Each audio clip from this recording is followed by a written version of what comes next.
Hey, new year, new microphone. I haven't been in the shop in all of 2024. I got really sick. We had a bad cold snap. I think the coldest it got was minus 59 degrees Celsius. I'm not sure what that is in Fahrenheit. Hey Google, what's minus 59 degrees Celsius in Fahrenheit? Minus 59 degrees Celsius is equivalent to minus 74.2 degrees Fahrenheit. Minus 74.2 degrees Fahrenheit. And I've been working lots, and I'm also a father, so I haven't been particularly motivated to come out here. But I got a day off, and so I figure we will cut this frame jig apart. This is the GS1000 frame jig I made a lot of years ago. I was sitting just in the snow in the field. The only thing I think I'm going to keep are these two runners, the C channels, and the bushings I machined because they just happen to work with the rear axle ones and the motor mount. I've honestly been kind of dreading doing this because it's tacked in some of the worst places ever.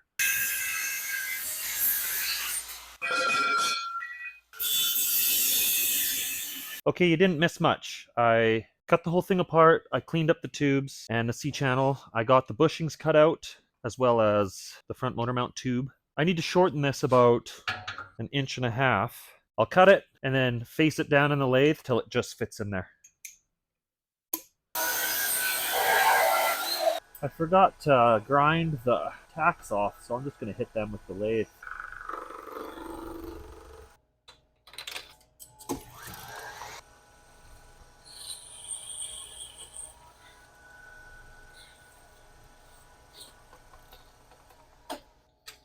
I'm not measuring anything. I'm just putting it in there till it fits. It looks like one more cut and it should just drop right in. And this is what we want. It's just slide it in and have it a friction fit between the motor mounts. I'll do the same thing with the back.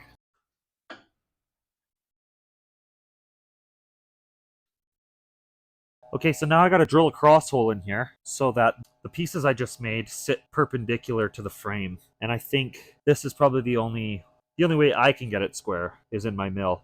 I had it in the vise, but it barely fit with the pilot drill in it. So I had the pilot drill out thinking that the mill it could do it without it, but my mill's too weeble wobbly. So I have it on some 123 blocks and I have a strap clamp and I did an online calculator just figure out what kind of speed I need on this thing.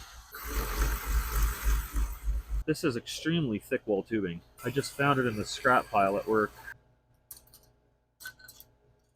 Ideally, you would cut this with an annular cutter. I was trying to borrow Brian's mag drill today, but he's away working in Edmonton, so... Well, they're oversized holes, but at least they will be square to each other, oversized holes. I wonder if a guy didn't buy the cheapest hole saws in the world, if they would actually cut half decent. Where did that go? So I'm going to set this first one in the jig, that way I can get this thing level from here. And it's about 3 inches to the center of the hole, plus 2 inches for square tubing, plus 2 inches of gap. That should be enough. So we'll say 7 inches from center hole to cut. Wish I knew where my soapstone went. 7 inches, 7.5. Let's just go 8, just to be safe.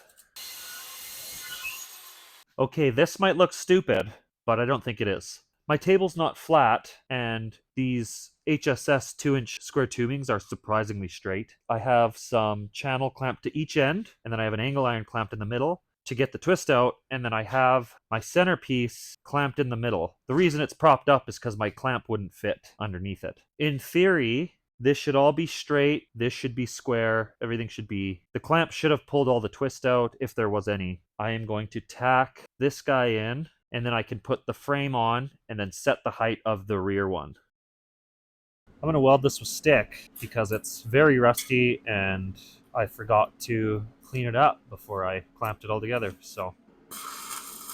As an apprentice, they teach you to place your tacks in places that are easy to get to in case you have to cut some stuff apart, which I didn't do on the original GS1000 frame, and which I'm also not going to do again because I don't think I'm going to get a third jig out of this thing. I'll let you know in 3 years if that comes to bite me. Okay, so I got this thing on there, and even though the holes seem to be large, it's surprisingly tight. I have high confidence in this thing. This is going to be a nightmare. But made it a bit too tight. There we go. What is this caught on? Alright, perfect. Okay, this guy's tight. I got the rear section in, like the rear spacer thing. This whole thing's loose. The whole thing. I gotta center the entire thing. I need to get this thing level to the frame. That back end's just clamped in there. Quite a bit. A little higher. Oh god. It's kind of annoying. Mark the bottom of it. I'll take that out, cut it, and we'll put it back in. So I have this snugged up. Just making sure that axle is pressed all the way to the back. And then I'll tighten this. So with the axle all the way, it's square to the axle plates. The front, the back are done. I want one in the middle to hold it from springing. Because when you cut this, there's a bunch of tension in this. Nothing's perfect. I've found that every time you cut something, they just spring open. Plus, once I cut this all apart, there's nothing holding this front and the back together. So I'm gonna put this piece of tubing in there. I will mark a height, cut it, and then I think I'm just gonna use a piece of that thick angle iron bumped up to the top. I'm just gonna tack it. I still need to center this thing on the jig. Everything's still loose currently. I'll just bump that to the bottom. And I'll mark this. Minus the thickness of... Or I could just cut it a little short. Then I want to make sure that this is really squared to that, which it is not. So I will tack this side and then push it over. Everything just needs to be really square. And then I think if I tack it up there, it shouldn't pull too much. Maybe I'll preset it up a little bit. So now I got to center this thing on the jig, which on my GS1000, I remember it being a big pain in the ass because there was really nothing to reference, and you don't know if one side comes out further than the other, and like what's actually center. But with this thing, there's a great big square backbone in the middle, so I think this should be relatively easy. If I get this in the middle of here, and then I'll level the jig, and then we'll plumb bob the neck and get that set, and then we can tack this, and we'll tack this, and then whatever the back ends up being, I'll tack that, because that should just go wherever, right? And then we'll make sure that these rails are parallel to here. And in theory, that should be the middle, right? It is smoky as shit in here. I clamped a ruler to the center line of this square tubing, and now it's 32nd under 3 inches, and this is about 3 inches. You'll notice that I switch back and forth between millimeters and inches. It pretty much just depends on which side of the tape measure. Easier to see. I'm not a frame builder, by the way, so I don't know the best way to get a frame into a jig. Like, is there... I haven't watched a video. I'm just, like, figuring this out as I go here. All right. Both levels, bang on level. I had to just shim this up just a little bit. That's still centered. And that is the exact same measurement.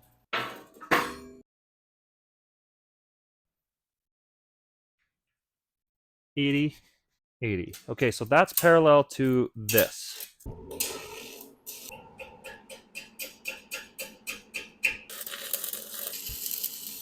That's how far out of center this is. I think it's just because the chain and stuff's on that side. Yeah, it's going to be a weird looking frame. That's for sure.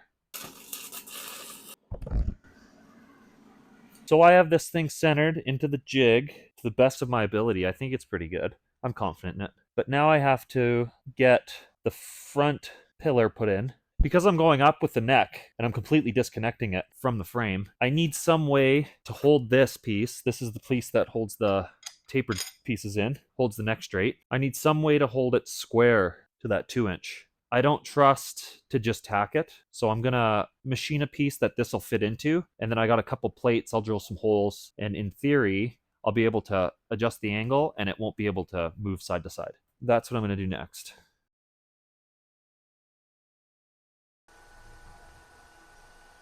So 17/64 is the biggest drill size I can use while running my lathe at full speed. I keep it full speed because I run carbide inserts. You pretty much can't get fast enough with those. Motor big, spindle big.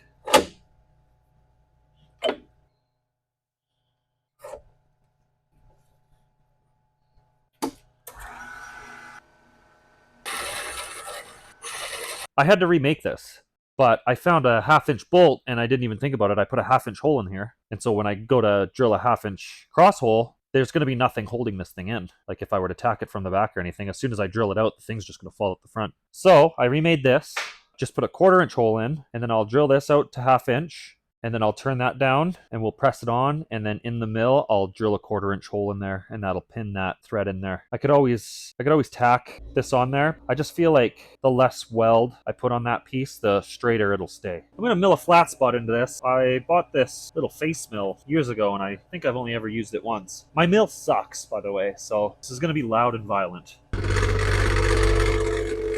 gonna Sharpie this thing up. I'm just gonna scribe a center into this. 28.5, that should get me there. Just gonna line a center up with that, and then we'll cross drill this. My camera battery died last night. I didn't get any footage of finishing this piece. I drilled out some plates, gang drilled them. I pressed in the thread. It's a really good fit. It's like to the 1,000. I ended up polishing it to fit good, and then cross drilled it, and it's pinned in there. So now it holds it perpendicular to the stem, and I can adjust it with the nut. I was going to tack this guy on. It's level this way, but it needs to get pushed over. I need to level it with the frame itself. It's favoring that way, and you can see it in the neck. Everything's level. The frame's level, the little cross braces, they're level, the rear axle's level. So right there is level, but we want to tack it so that the bubble is favoring the one side. It's just favoring that side. And then when we tack it, I'll pull the wedge out, and it should tip back to perfectly level. Really close anyway. And it looks good on the neck too. So I'll tack that, and then we'll see what the level does. I might just keep that wedge in there actually. It's pretty close. Oh! Well, you can hear it moving. That pulled over a little too much. I'm going to cut those and try this again. My wedge was too thick, so I took some MIG wire and I just hammered a flat into each, kind of like on the vise. Just made a couple flats. So I'm just going to leave that in there. I'm an idiot and keep forgetting to turn my microphone on. So I cut this. I redid this for the 3rd time. I got it perfectly level. I used my 4-foot drywall square, and I put it on the jig and measured off the front of the neck. I don't want any out on this frame because I don't want to be reaching for the handlebars. I'm not a big fan of like pullbacks. The reason I'm doing 3 up 49 degrees is because the 600 is 48 degrees and 4 up. And because I'm going longer on the front end, and because I don't want to be reaching for the handlebars, I want it a little lower. I think a little bit more rake will keep it from kicking up. I got the sickest rear tire ordered, and so it's got a tall sidewall, so it should keep it's still not going to be level, but I think it should sit around the same as that 600. I'm thinking. I haven't done any drawings or geometry. I'm like just winging this. So we have this set to 49 degrees. We have this 29.5. This is 3 1/4 up, which I can live with. So I'll tack this guy to here. I'll tack this, and then we will start cutting the frame apart. I marked in line with these seat tubes. It's kind of where the engine, I want to leave a little bit of room to get the engine in and out. I did a square line on here, and I'll cut across there. I'm going to use this down tube as reference for the new backbone. I'm going to cut these off, I think, just above this cross member, and then we have to cut all this casting stuff apart and clean the whole neck up. It's going to be a lot of grinding.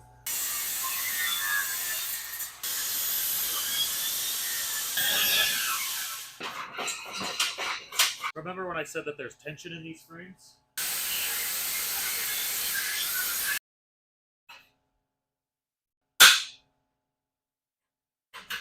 Because I want to use this as my reference for a center line of the bike, with my 600, when I put the new backbone in, I cut everything apart, and then it was really hard to find out where the center line of the bike was. So I'm going to leave this here. I will mark the center. When I put the new neck in, I'll put the backbone down. I'll obviously do these tubes, the backbone, and then I have to do the top legs to the backbone. When these are tacked to the back, I can cut this. They will hold the backbone in the center, and then I can work on the bottom section.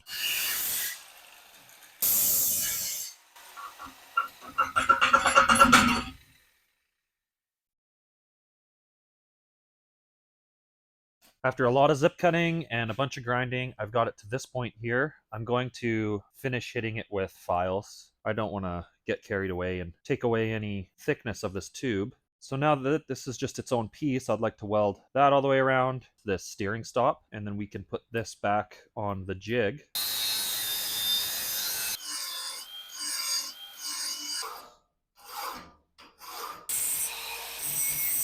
I'm doing this beforehand because obviously it'll be way easier to weld in this position than upside down on the bike. So I'm going to focus all my heat on this bottom plate just because it's so much thicker. The number one rule with welding is be comfortable. Welded, all cleaned up. That took forever to get to this point. For some reason, I thought I had lots of room, lots of adjustment, but I didn't take into consideration how long these cones are. This is where this lip wants to line up if I want to keep it in the same distance. Right now, I have like 2 inches of out. I don't want that. This thing needs to slide up until it's reaching about here. Slowly make this shorter so that I can push the neck up. If I have to, I'll recess that nut into here. You just kind of have to eyeball the saw to the vise because you can't see this while you're cutting it. We are very close there. Oh, I'm an idiot. That whole time I marked it from this side. It was upside down, the fucking neck. Stupid. We still somehow got it though. Just enough to put the nut on. We still kind of got a mark there. 33 and a half? What was I before? 29 and a half? Oh, so that's 4 inches. Well, no going back now. I'm gonna have some sore arms. Don't judge me. This is gonna be really annoying, this table.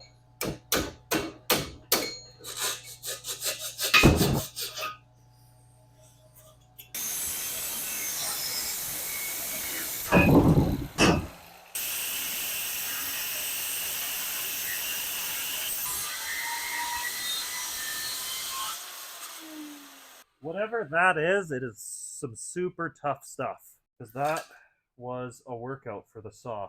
I got these axle plates cleaned up and attached to the jig. I tacked the bushings to the tube and then the bushing to the axle plate itself. I used the digital level. Everything's nice and level, square. I noticed when I pressed this thread into that little cross piece I made, I think I might have bent it a little bit because when this was sitting up on the table and you would stand at the very end and eyeball it down, it looked like this was kicked up this way. And so I leveled the frame, leveled it both this way, and if I put this level on here, we're just touching that line. So I'm gonna bend this bar down. Right there. So now when I connect these, I can sanity check this. I can just roll it on its side every time I need to check to see if it's still straight. Okay, so this thing is straight. I put it on pipe stands. Way more solid. We're going to cut the backbone now. And that is... we'll just cut it at 27. I'm not too sure how far up I want to come with these wishbones. 28 for the coat. So I got my digital angle finder. I'm going to throw that on here. We're going to 0 it. And then we're going to put that right here. That says 70-70, we can say. And if you minus that from 180, that's 110 degrees. Yeah, that's 110. 110-ish. Sometimes angles confuse me. It took me a second to get this figured out, but I set this up sideways, put the angle finder on here, zeroed it out, and then set this to 70.70, like it read on the bike. So I'll cut this, and then I'll put it up there and see if that's right. The angles can be a little confusing. There's like 1/16 of an inch of gap here. I think I'm just going to hit it with a grinder to get it fit. That tube notcher cuts just off center.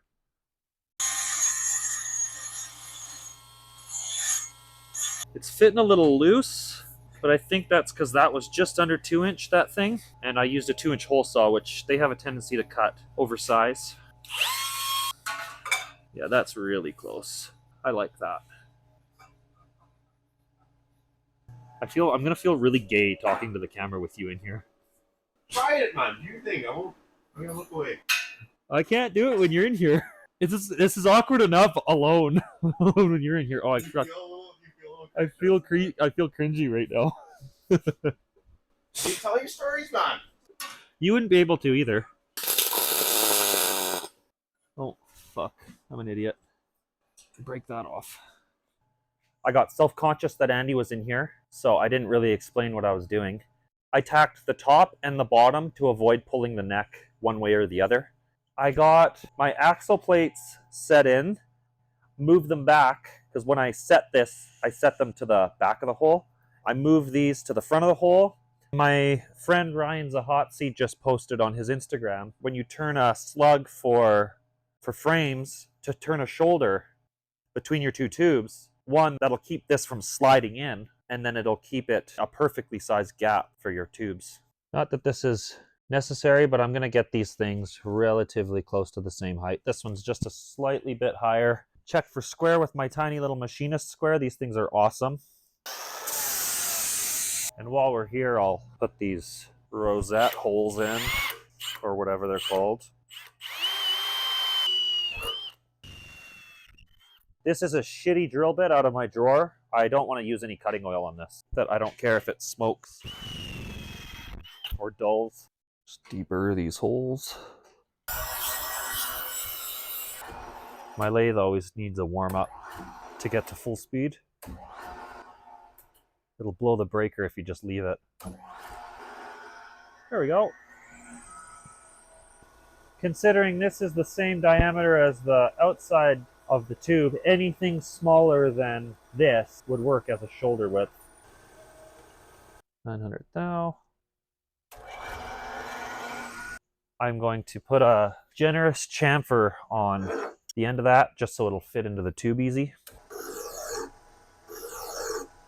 And I want to look like I'm a really good machinist, so I'm going to polish the shit out of these just to cheat. And then when I post it, people will be like, whoa, he's good, even though I'm not good at all. Little trick, these guys are done. They've got a 1/16 shoulder on them.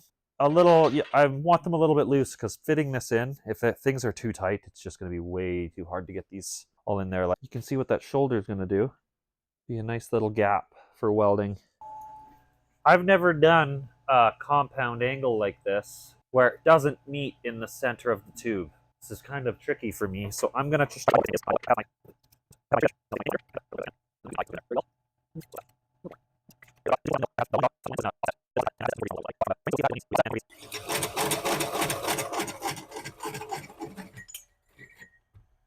That actually worked really well.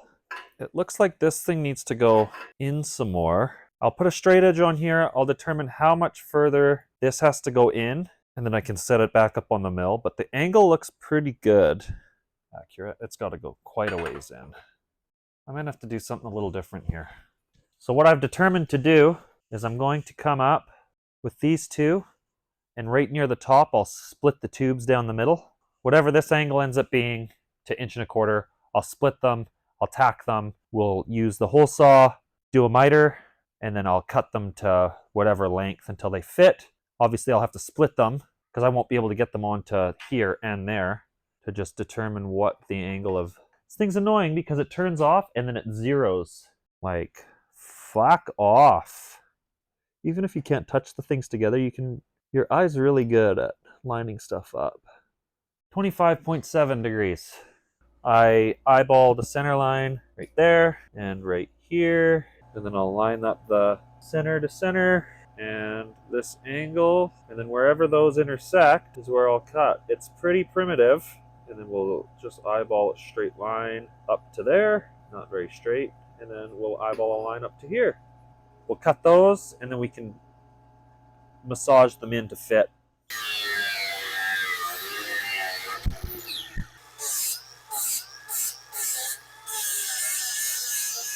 A little off the bottom.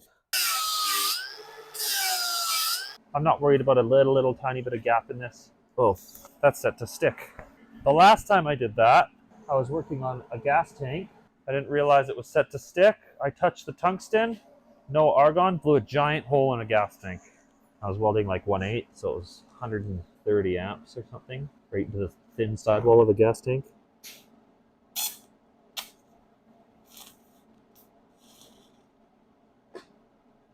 On the neck where I had the straight edges, I marked the neck and it was around 1.18. So we'll mark where 1.18 is on here. I'll line that up with the hole saw. But this one's at 24.7 degrees and this one is at like 24.5 something. So that's...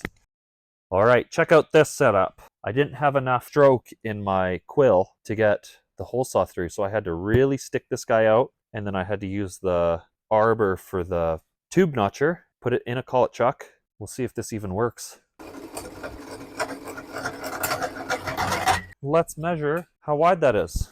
1.18, no fucking way. Lucked out. A little bit heavy on the one end. I won't tell anybody if you don't. We'll hide it in Weld. My buddy Chris Potter is going to paint this bike. I was just originally going to rattle can it. Check him out, Mr. SOS. But I'm sure he can bondo all my mistakes. I'll use the die grinder and just dish the middle out a little bit more, and then I can kind of fix that little bit of a whoopsie right here. I've got this thing cut so that the cope looks really good and this looks really nice. So now I just have to trim it one more time so that my slug, that 1/16 of an inch, will fit in there. I think they're pretty much dialed. It's really hard to get these in there with the slugs, as you could imagine. You can definitely tell how high the neck is now that the bottom is connected.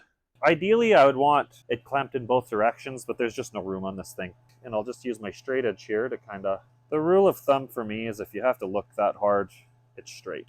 If it looks straight, it is straight. What we're going to do now is measure off the backbone to the axle plates. With these Honda Shadows, they're shifted way to the left because they run the drum brake. They have the cush drive and the sprocket on the one side. So everything's kind of shifted over to the left. This is to the edge of the axle from that one side of the backbone. So that's 1.5 inch tubing. So this is 5 1/4. 1/2 inch and a half would be 4 1/2, plus the 1/2 inch of the plate to get us in the center, because this is 1 inch axle plates, would be exactly 5 inches. This is 7 inches from there, minus 3/4, 6 1/4, plus a 1/2 inch, so 6 1/2 inches. So that's from center line of neck to center line of axle plate. I'm going to do a center mark on the table. That represents backbone. 3/4 of an inch, 3/4 of an inch.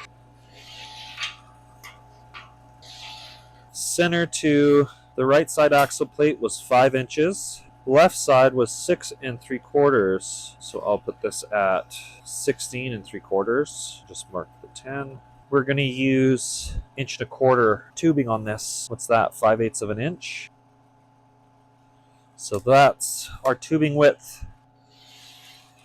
I looked at some panhead geometry, like an online blueprint of a panhead frame, and it's 26 degrees. So we will do a 26-degree bend on the left side, 27 inches from the center line of where it's going to meet up on the axle to on the backbone where I want it to meet up. So then what I'll do is I'll take my angle finder, get a straight edge on here. I'll slide this back until it meets up with our mark on there. There's no real science, just kind of eyeballing where I think the middle of that miter will be. Oh, I'm on the wrong side here, idiot. If it ends up higher or lower on the backbone, it doesn't really matter. There's no rules here. 5/8 and 5/8. Connect those dots. Because these aren't in the middle, this isn't going to be 26 degrees. So I'm going to take my square off of this mark, the center line of that one. We'll mark it. And then I will connect this center line to this top center line. And I'll do 5/8, 5/8, and 5/8, 5/8. Mark this out. And this will just give me a reference when I go to bend up these tubes. Something like that. I've got 2 of these cut.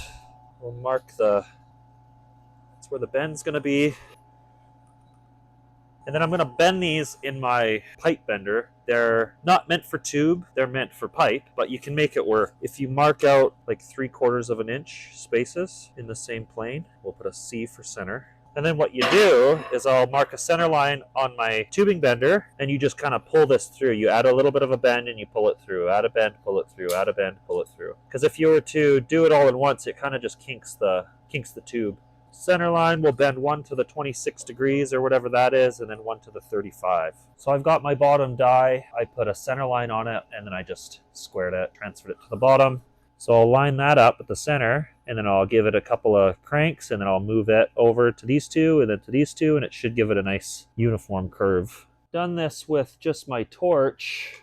I'll take like a big piece of plate and then use a protractor, mark a circle of whatever bending radius I want, tack it to the end of the table, tack the tube to the table, and then just heat it up and bend it around that radius. Plenty of ways to skin a cat or whatever.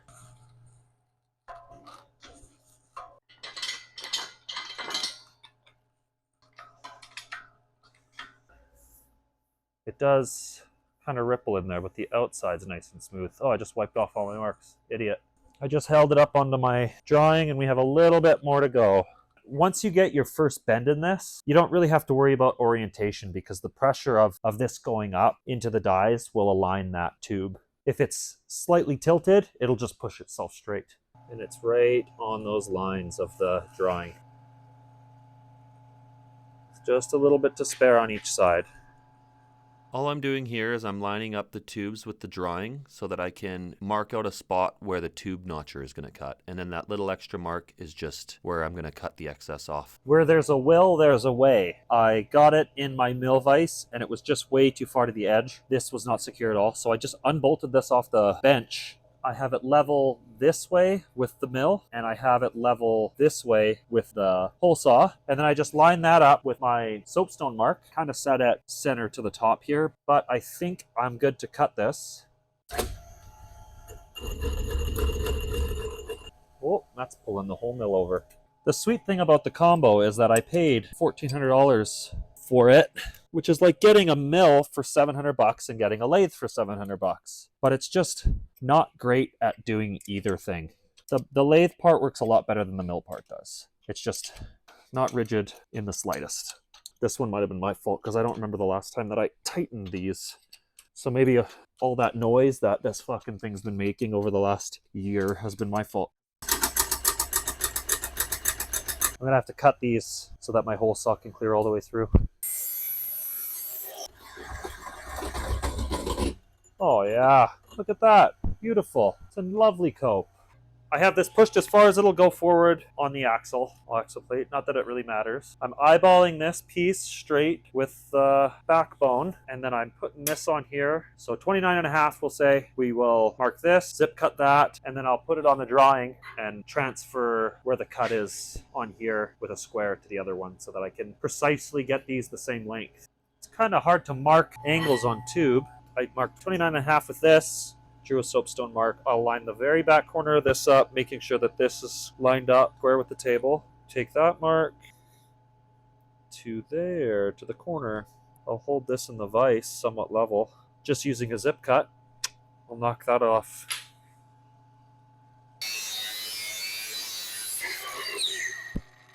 It was held up a little high, but this will be right here. Oh, I'm a fucking idiot. Oh, man. I cut it the wrong way. Okay, so wow, we're going to end up really short on these. God damn it. I have to cut it this way. You dumb fuck. I should have put the line on and then held it up to make sure that their orientation was right. It's not how this goes. It doesn't go like this. It goes like this. How dumb. How dumb is that? Quite dumb. Oh, man. Didn't even think about it. All right, well, I can't use this piece because it's going to be too short, I think. Well, I kind of wanted them up here, but if I have to scoot it back, is this the right way? Yeah, this is the right way. There's no harm in trying to see if we can salvage this because this was a lot of work. I'd rather not make these all over again. Hey, why do pencils have erasers? Because people make mistakes, you know? I wanted these up high, just like copying my shovel head, the way the Harley Davidson ones go. You're on glue if you don't think the Harley frames are the nicest ones. Like that's everybody's trying to replicate that, including me. Nice, it fits. So I've got that laid in there. I'm just gonna eyeball down. I'm just lining up that bottom fish mouth. Oh, the top too.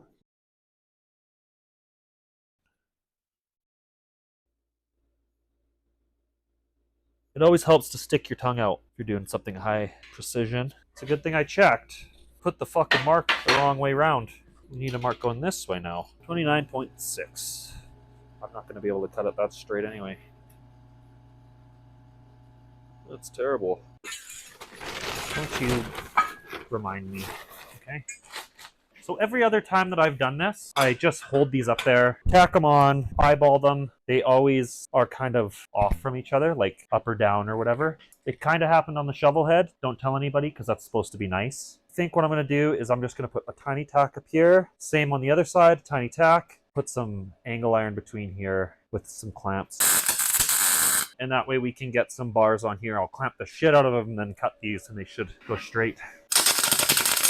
Why are you welding like a cunt? Yeah, this has to go up and that one has to go down. Super goofy. It looks so big back here. 2" by 2" by 1/4 on the top, and then some umbrella legs for a patio furniture set on the bottom because I couldn't find anything that wasn't insanely heavy to put under there. I will cut those front tacks. I think this whole thing needs to kind of roll down.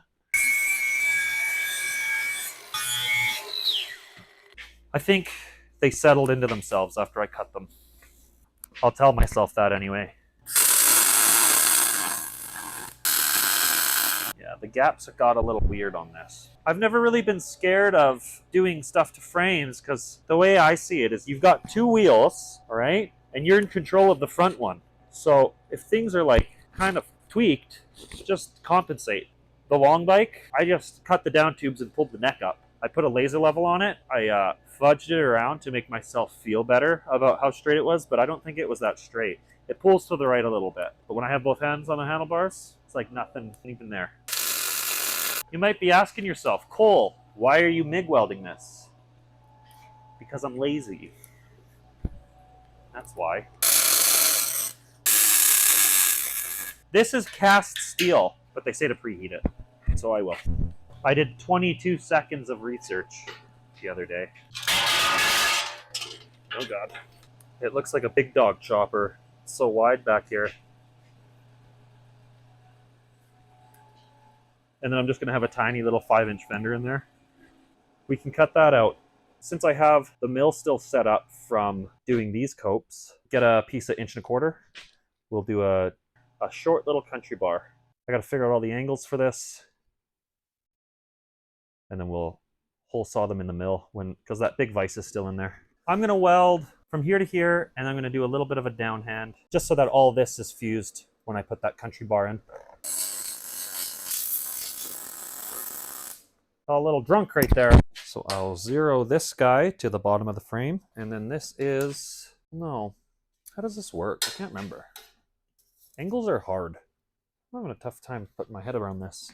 So 0, that's 49, 41.3. So let's go 41.3. Yeah, 41.3 degrees. Now I don't understand shouldn't that be 49 degrees? Do you know what I mean? I'm confused as to why. Whatever. Not going to pretend to know anything. I'm just going to cut it.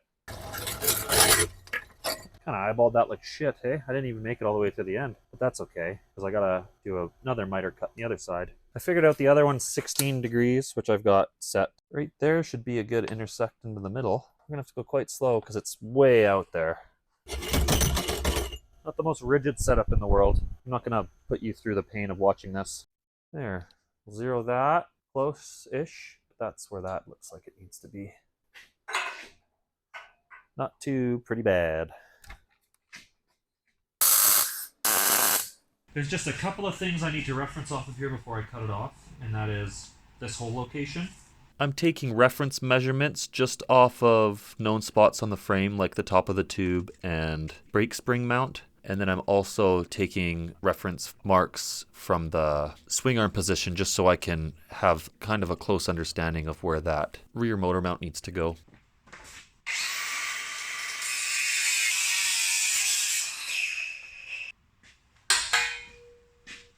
Immediately looks better.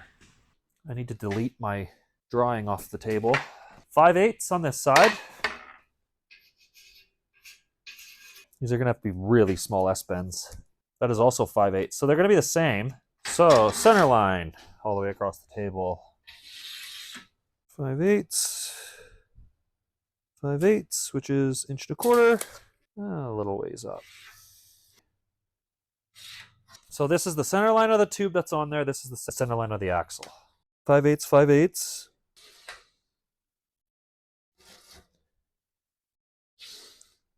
So that's how much this has to bump over. I don't know if I'm going to be able to get them in that, but I would like to try. If not, I will use acetylene. So with the pipe bender, I did get the bend good, but I didn't exactly get it in perfect. So now we're sitting a little bit high, and that's this plane of the frame. I rigged my bottles up, and I will put that in the vise, straighten it, and then I'm just going to do the other one with the acetylene torch.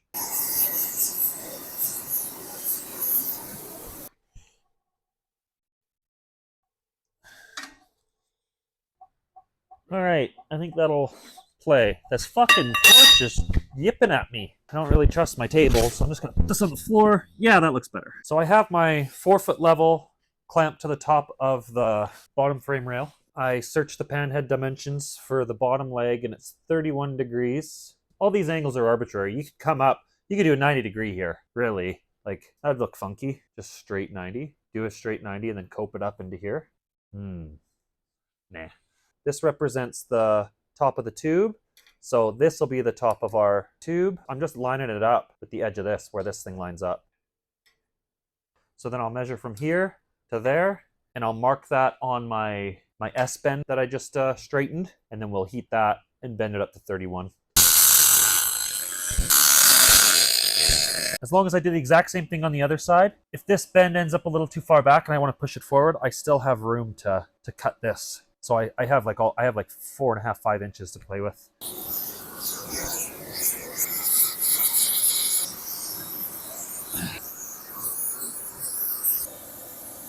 Oh, light my. That's what happens when the tip gets too hot. Light my fucking angle finder on fire. Go up a little bit. Should be hot enough. My new angle finder. It's all melted. I did that to the last one too. That should be good. I could probably actually figure out where to put my cuts because I still have the level clamped up to the thing. So it's 3 inches exactly. So it'll be from the top of this, add 1.25 inches. So 4.25 inches from the table to the cut. Got a magnetic indicator base, broken one. If anybody wants to buy me some tools, like a height gauge and a fucking granite block and what else did I need? I need a microphone. I need a bandsaw. Fucking sponsor me. There, that's 4.25. If I mark there and I like pull it around and mark there and I pull it around. Ouch, that fucking table's hot. Mark there.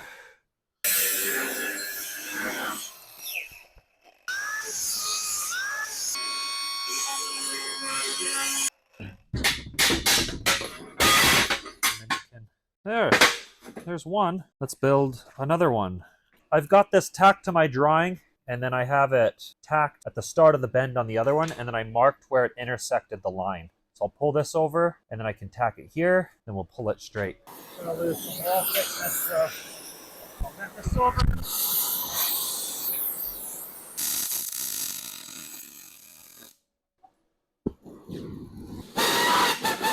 Yeah, that's a hot nozzle. That's what that means. Yeah, we'll let that cool down a little.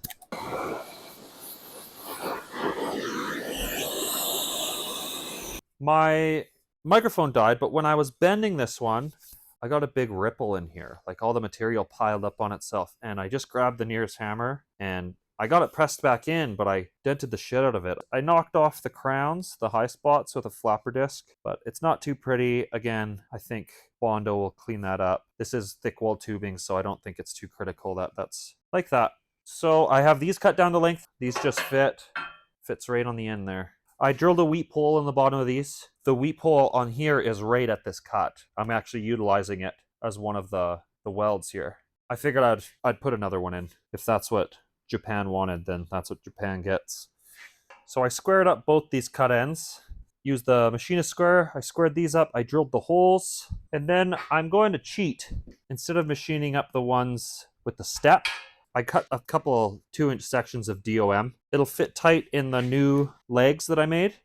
There's like 25 thou of play on each side. To be completely honest, I just didn't feel like making them. Put a heavy bevel on both these because I didn't leave any room for gap.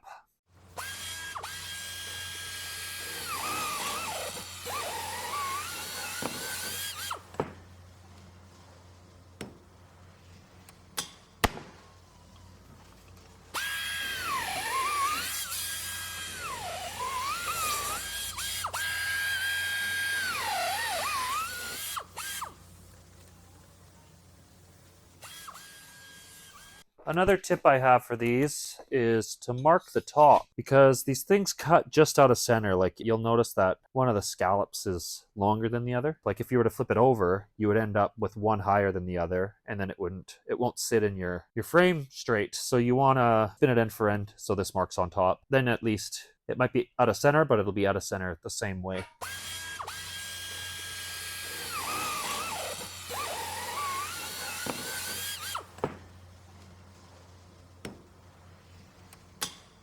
All right, we're fucking ditching those microphones because they keep dying or something. They keep shutting off. I just spent 6 minutes getting this square and explaining how to square things. I got it off these marks, and then I put it in here, and there's a little gap there and a little gap there, meaning it's the same. And then I took a measurement from the axle. Everything's good. I'm gonna tack it in place. See, I just said 6 minutes worth of talk in 32 seconds. All right, I got a new microphone. It's an actual Rode brand microphone that plugs right into the camera, so I won't forget to turn it on. As long as the camera's recording, it's recording, as long as it's plugged in. I set this cross brace in. I realized that I took the measurement off the wrong mark on this. I thought that I had did it off the 2-inch line of that square, but I forgot that I did it with a straight edge. It would probably look cool if it was a little bit forward, because then I would get a little bit of a rear angle on this down support, but I just don't want to risk the engine not fitting in. So I'm gonna move this back, it's like a 1/2 inch, and then we'll work on this down support. I apologize if the heater is annoying. I have it set to 50 degrees Fahrenheit. I don't know what that is in Celsius. It's not very warm. I don't want to have to get bundled up, you know? I cut a random length for that tube. We'll put a square cope on this end for 1.25 inches. That's what that bottom one is. We can position it anyway off a square cut, and then I'll set it up there at an angle that I like, and then we'll put the digital readout on there, and we'll set this to that. We'll set this here, line it up with pretty much the back. I'll leave like 1/8 of an inch for a weld fillet, and then I'll put this on here, zero it out, zero, and then there is 25.37 degrees, so 25.4. I'll get the actual protractor just to sanity check that. So that's 114.5 on the protractor, and that looks pretty good to me. I'm just gonna make a rough mark with a soapstone on here, and then I'll hack off the remainder, and then we will set up the tube notcher. Got my money's worth out of this one. Come on, come on.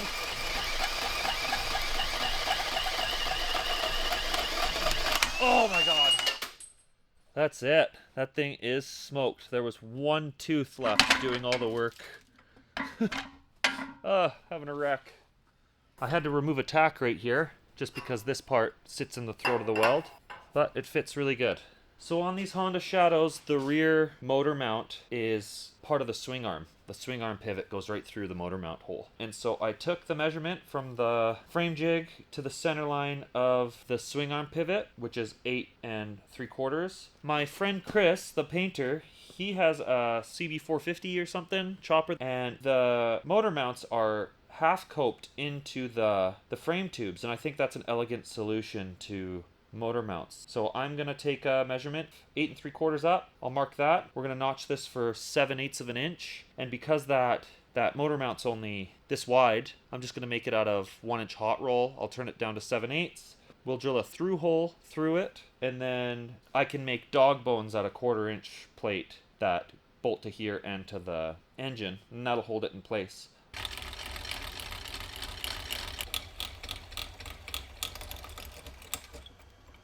So now when I make my 7/8 motor mount, we'll just put it right in there. I'm going to zero out my cross slide so that when I flip this and I turn that down, we can get it fairly close. I work to that zero, and can't feel a ridge.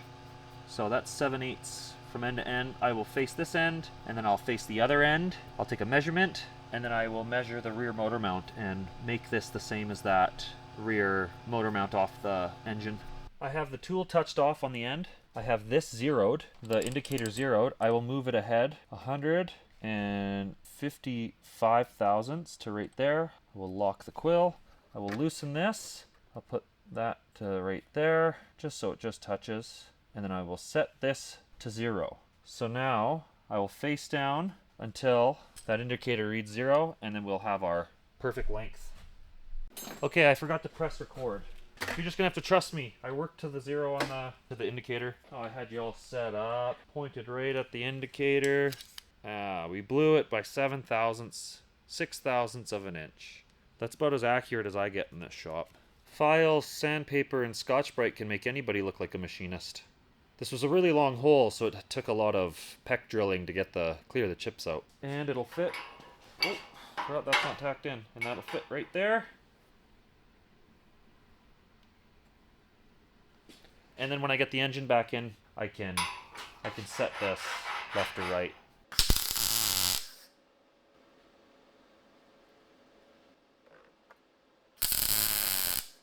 This is going to be my brake mount. There's like a little pivot for the mechanical brake, and so I'm going to make 5/8 bar that goes up and then a 5/8 bar that goes back. I need to coat this front one so that it lands with the edge of the bottom rail, and then I need to coat this one so it's in the center because the S-bend's in here. But I'll turn that down, and then I can coat these guys. I've got to drill and tap the hole. 9.7 mils, so I think that's an M10. I have a thread gauge, 125, and so I looked in my tap and die set and I found an M10 125 tap. And sure enough, that thread's on there. So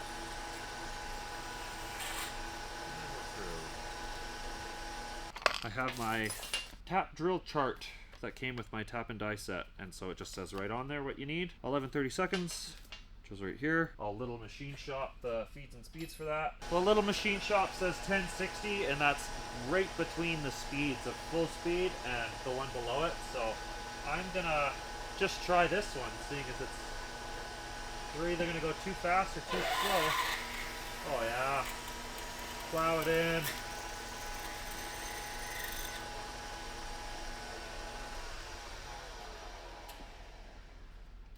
I don't have a spring-loaded tap follower, so I'm just using the tailstock to kind of get this thing lined up square, and then I'll start it. I'll only get a few threads in here, and then I'll take it to the vise and finish threading that. Making little stuff like this is always just so satisfying.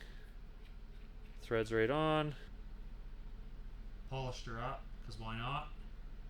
I just put this stupid thing back on here this morning.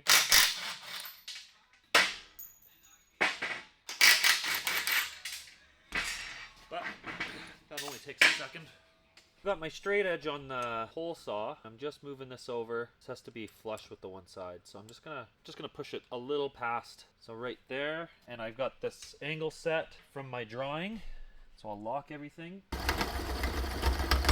I have it on my drawing here, and I'll just mark the edge of the circle that I have drawn. That represents the brake stay, or whatever you want to call it. This guy goes here. Line that up with the line. Something like that. And cut that.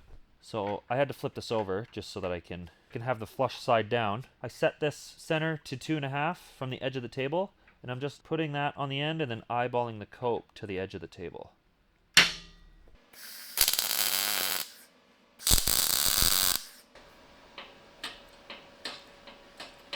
I'm gonna break these tacks off. I'm gonna stick this boss out 1/8 of an inch to these, just so there's more clearance in this rod.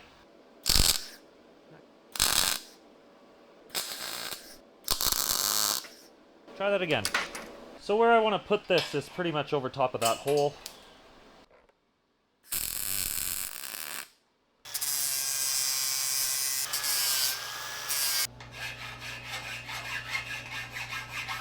Files are the absolute safest way to get things to lay flat like that. You won't dish anything out. Bad things can happen fast with power tools. Tacked on.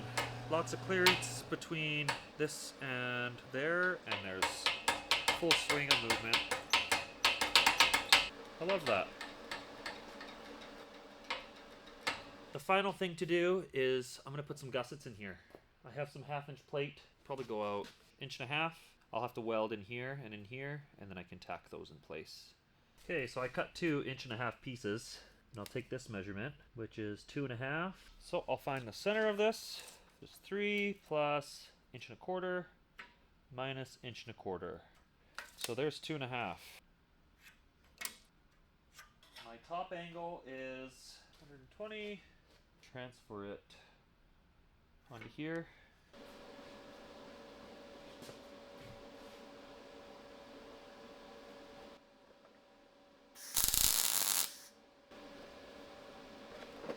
Ah.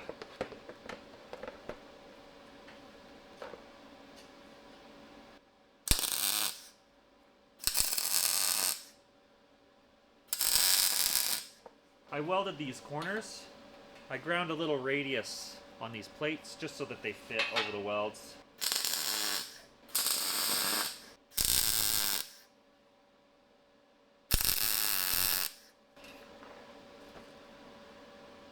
That's it. We built a frame. I've got to put this tube in, but I'm going to wait until the tire is in.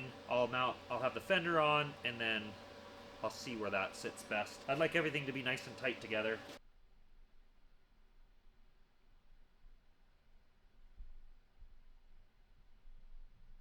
I think I'm going to start welding this. I'm going to be strategic about where I put my welds. I'm going to try to not do anything side to side yet. If I'm going to do anything, it's going to be either the fronts, like here, in there, top, bottom, front, you know what I mean? In the front. I don't want to put anything on the sides just yet. I'll do the fronts of the legs.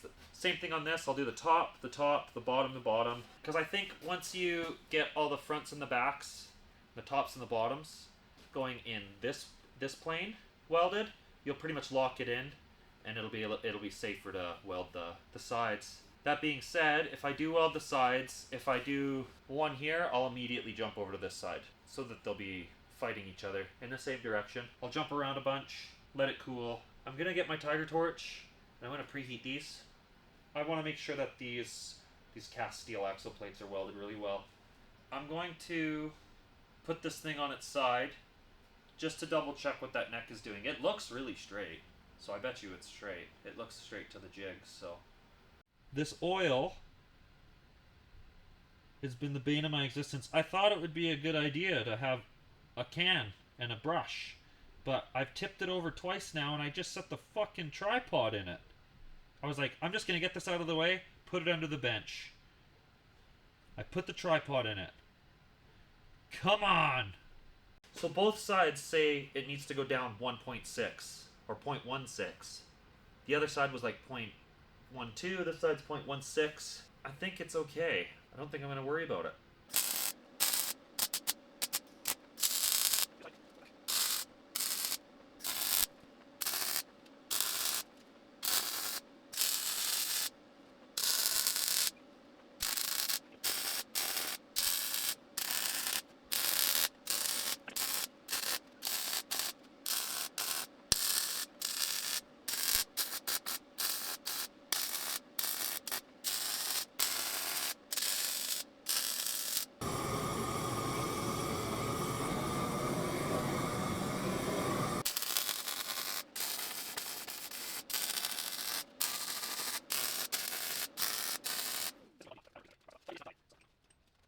I finished welding this up yesterday, and then last night I did a little clean around the shop, and just out of curiosity, I set it down on both sides, leveled the frame, did that whole process. This way it was 0.17, the neck, and the other way it's 0.14, the same direction. So if I push down on either side, when I push down, the neck would get better. So it's out 0.03 degrees. Don't ask me why it reads like that. It's the same thing as these frame rails. The tape measure says they're parallel, but then you put this cross piece in and the square is not. The square is out the same direction. So it's like, sometimes that just happens. That happens at my job all the time. You have to split the difference. I have to do a shitload of cleanup now.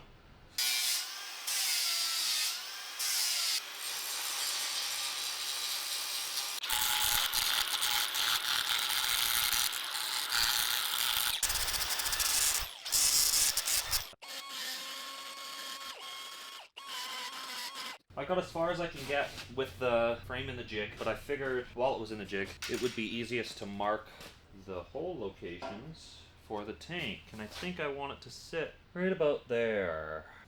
So I mark these slots. The back axle is level, and I have a centering head. And I'm going right in the middle of those slotted holes. This just takes any of the guesswork out of having to eyeball the top of the frame rail.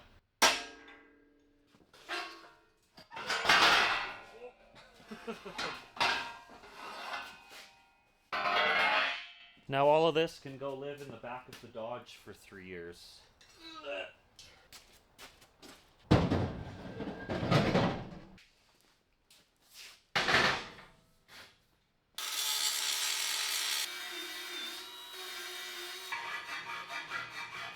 I realize hand filing this is probably a little overkill, but just because it's cheap doesn't mean it can't be nice, right? Lots of room. No. Oh yeah. 2.45. We'll drill a 14mm hole in one, an 8mm hole in the other. I'm going to do layout on one of these. I measured the motor mount bushing on the engine, and it's 1.3 inches diameter. And so I took my calipers and I set it to 650 thousandths. And so I'll go equal from the front and the top. That'll be my first hole. And then we'll take our 0.65 plus our 2.45, which is 3.1. We'll do that on the calipers. Scribe that. And then half of... Hey Google, what's half of 87? Half 87 is 43.5. Scribe that here. Take my center punch. Then I've got my compass. I'm just going to set that onto the edge. We'll scribe a circle. Set this to this radius. Scribe a circle. Take a straight edge and a scribe and connect those two circles.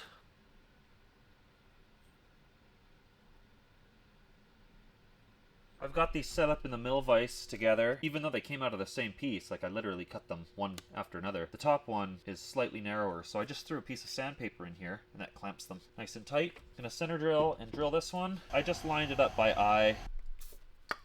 Trying to keep as much fluid off there as possible because that'll get rid of our scribe lines.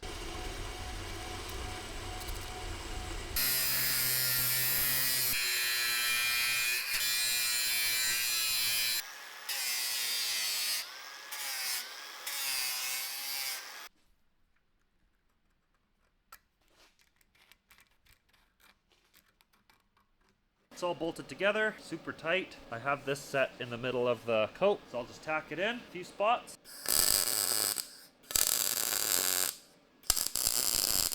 I'm gonna stitch the front, what I can get from here. Definitely time for a new lens, because I can barely see what I'm doing. It's almost a shame to MIG weld such a nice piece.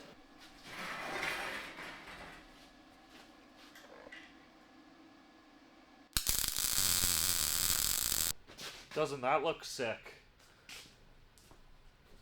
Now that I got my wheel in there, I'm just going to take my square, put a mark here, put a mark here, and then all I have to do is add space I want, plus the thickness of the... Oh, Athena. You alright? Do you want to go inside? She slept on my head last night. She's pretty stoked that we got nice weather again. You're dirty as fuck. What was I saying? Mark these.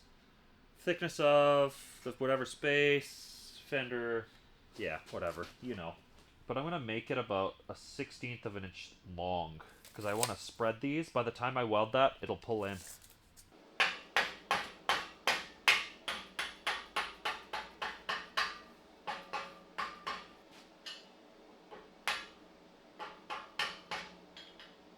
Since this thing's not in the jig anymore, I'm going to put some outward pressure on this. This is going to want to suck in when I weld it.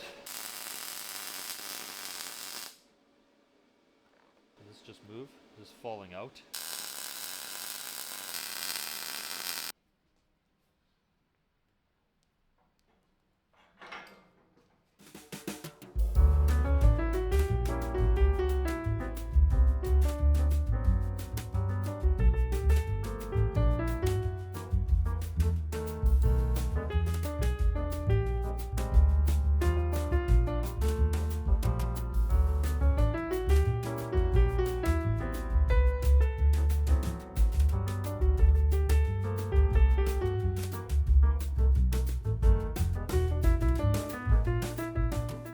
there it is. It's all done. Obviously I have like tank mounts and stuff to make and whatever little brackets that need to be added for exhaust and what have you, but that is the frame complete. I'll make sure to do a final cleanup over the whole thing before it goes out for paint. The cost spent so far, up to this point, so the amount of tubing I used on this and the jig, $159.31. I spent $24.66 on stainless hardware. That's probably all the hardware I'm probably going to need. The grand total that I've spent so far on the bike is $1,126.27. I didn't think about it till after the thing was welded, but I moved those axle plates back, so now I'm going to need a new chain. I hope you enjoyed. I post updates on my Instagram story when I'm building stuff, so if you want to follow me, it's Cole Yellowbird, just my name. Make sure you follow Chris Potter, he's Mr. SOS. Like and subscribe, and thanks. I'll see you on the next one.